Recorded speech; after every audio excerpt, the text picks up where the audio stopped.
Bonjour Alexis.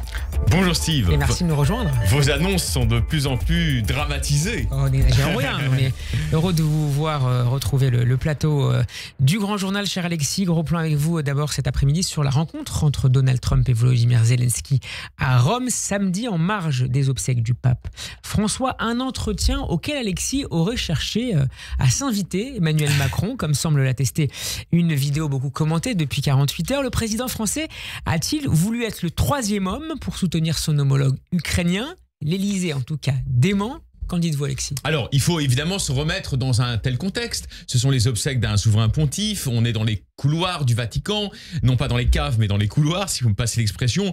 Il y a donc des conciliabules, c'est normal, des apartés, comme on les appelle, même des messes basses. Et donc, c'est très informel, si vous voulez, ce n'est pas une rencontre formelle. Donc, le fait que le président français ait été là, et comme vous le savez, il est l'un des, aujourd'hui, même le soutien principal du président Volodymyr Zelensky, un peu abandonné de tous, dans la scène de l'Occident globalisé. On peut dire que c'est lui... Sauf peut-être par les Européens. Bien sûr, mais c'est lui qui le soutient quand même avec le plus d'efficacité. Et donc, il était logique qu'il se fasse son avocat. Néanmoins, visiblement, Donald Trump, pour des raisons qui lui appartiennent, avait envie vraisemblablement d'un échange full contact, un petit peu rapproché, de messe basse, disons plus complice, peut-être même, on ne sait pas, plus compréhensive, avec le président ukrainien. Vous vous souvenez d'ailleurs, ça avait choqué le monde entier, y compris des gens qui sont peut-être réservés sur la cause ukrainienne et qui avaient trouvé que la grossièreté de Trump... À la Maison-Blanche. Voilà, mais peut-être d'ailleurs sous l'influence de certains de ses conseillers et de son vice-président Jill Evans. Mais ils avaient trouvé que la grossièreté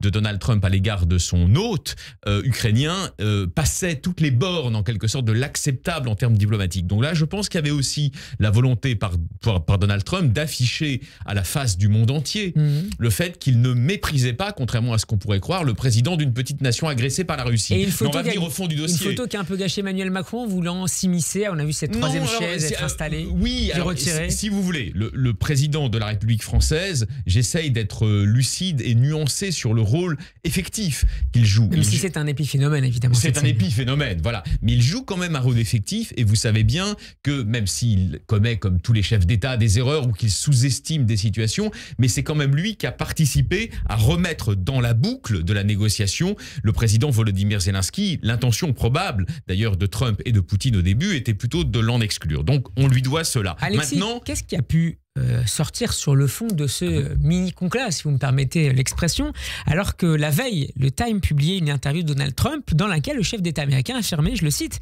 que la Russie garderait la Crimée et que Zelensky comprenait tout cela très bien. Alors, vous voyez bien que les choses sont évolutives et que je vous l'ai dit souvent d'ailleurs, il y a des éléments idéologiques dans le trumpisme, l'illibéralisme, le technicisme effréné, etc.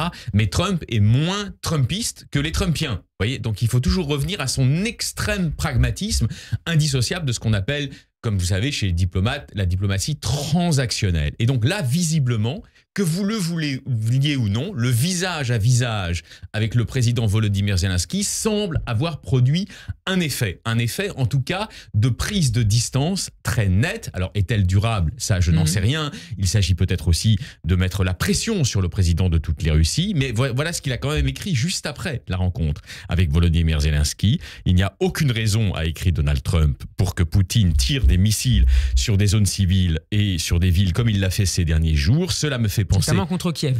Voilà, et donc il ajoute, et puis après le massacre de Soumy, etc., cela me fait penser qu'il n'a en fait aucune envie de mettre fin à la guerre. Il me balade, quand même c'est fort, il me balade simplement et doit être traité différemment, notamment avec des sanctions bancaires. Donc c'est vrai qu'à partir du moment où vous écrivez cela, soit ça s'inscrit dans le cadre d'une sorte de marchandage diplomatique pour conduire Poutine a de meilleurs sentiments, soit c'est aussi la résultante, on ne peut pas l'exclure, directe de cette rencontre inopinée avec Volodymyr Zelensky qui a pu plaider sa cause avec plus d'efficacité peut-être que dans le bureau ovale il y a 2 mois. On n'imagine pas Donald Trump être influencé par les quelques minutes de discussion avec Zelensky. Est-ce qu'il n'y a pas d'autres paramètres à prendre en compte, notamment un moyen d'obtenir d'autres choses de Volodymyr Zelensky, notamment sur la question des minerais? On peut le penser. C'est-à-dire que nous avons affaire à quelqu'un qui est beaucoup plus retors que ne le que ne peut le laisser penser son style direct, en apparence direct, ou même cash. Je suis d'accord avec vous. Qui participe d'ailleurs de sa stratégie de négociation. Ça participe de sa stratégie de négociation, le changement de pied est permanent, mais quand même avec un fond retors. Je suis parfaitement d'accord avec vous, je ne suis pas en train d'idéaliser Donald Trump, mais quelles que soient les arrière-pensées américaines, il n'en reste pas moins qu'il y a un changement de ton vis-à-vis de celui, Volodymyr Zelensky, qui était encore présenté il y a quelques semaines comme une sorte de vaincu de l'histoire. Vous voyez, avec mépris, avec dédain. Tout cela est en train de changer. De ce point de vue-là, on verra bien sur quoi ça débouche. On ne peut que s'en réjouir. Et je pense d'ailleurs qu'on ne peut que s'en réjouir quand on est le président de la République française, qui a soutenu Volodymyr Zelensky dès l'arrivée, dès le retour de Donald Trump à la Maison-Blanche. Pensez pour terminer, Alexis, que cette déclaration de Donald Trump pourrait être suivie d'effets dans les prochains jours et les prochaines semaines, notamment contre le système bancaire russe. On va voir. Moi, je pense qu'on en est encore au stade de la menace verbale, vous voyez, pour que Vladimir Poutine avance dans le sens que souhaite aujourd'hui Donald Trump, qui est celui d'un règlement ipso facto sans trop attendre. Pourquoi sans trop attendre? Pour une raison très simple, c'est qu'après, il y a les dossiers du Moyen-Orient. Il ne souhaite pas être embarrassé dans l'avancée vers l'Arabie Saoudite, notamment par une crise russo-ukrainienne qui resterait ouverte et béante. Alexis, on revient maintenant à la politique intérieure avec vous. La lutte contre le narcotrafic, l'une des priorités du gouvernement Bayrou. La proposition de loi organique créant le parquet national anticriminalité organisé pourrait être adoptée à l'unanimité du Sénat cet après-midi, après le vote antérieur de l'Assemblée nationale. C'était le 1er avril dernier. Alexis, pourquoi ce texte, ainsi qu'un second également issu d'un accord en commission mixte paritaire, vous paraît-il essentiel? Parce qu'aujourd'hui, nous avons des républiques démocratiques. La France en fait partie. Il y a évidemment des situations bien pires, notamment au Benelux, avec la Belgique notamment et les Pays-Bas, qui sont devenus de quasi-narco-États. Nous avons des républiques démocratiques qui sont profondément menacées de déstabilisation de leur ordre social et de leur sécurité élémentaire par ces mafias. Or, quelle est la caractéristique de ces mafias? C'est qu'aujourd'hui, les narco-mafias, on peut les appeler comme cela, transnationales, ont plus de puissance efficiente que de nombreux États démocratiques. On prend un exemple très simple. Hier, Manuel Valls était l'invité d'un grand jury de Public Sénat en collaboration avec Le Figaro, et il a pris l'exemple de deux départements qu'il surveille comme le lait sur le feu, en l'occurrence la Martinique et la Guadeloupe, puisqu'il est le ministre d'État en charge des Outre-mer. Et il a livré cette réflexion qui me paraît être au cœur du sujet et nous faire comprendre la menace que représentent les narcotrafiquants pour l'équilibre social en France. Voilà ce que Valls a dit. Dans la Caraïbe, le narcotrafic, au travers de toutes les organisations qui pilotent le trafic de drogue, depuis le Mexique, le Venezuela, la Colombie ou l'Équateur, en passant par la Martinique et la Guadeloupe, pour aller vers l'Europe, dispose de moyens désormais considérables, tant financiers que logistiques, et il a cité les armes, les bateaux, les avions, les sous-marins. Donc, si on résume, nous avons un risque, si nous ne faisons rien, à terme de mexicanisation, c'était le terme qu'avait employé le ministre de l'Intérieur Bruno Retailleau. Ils sont totalement raccords sur tous ces sujets.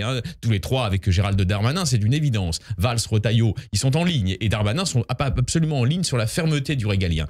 Et donc nous avons un sujet, si nous ne faisons rien, dans les années qui viennent, la France risque de se mexicaniser avec le taux d'ultra-violence, d'ultra-homicidité, pour parler comme les criminologues. Et en quoi ces deux propositions de loi, Alexis, peuvent changer la donne? Qui accompagnent toujours l'extension du narcotrafic dans un territoire. Alors, pourquoi ces propositions peuvent changer la donne? D'abord, symboliquement.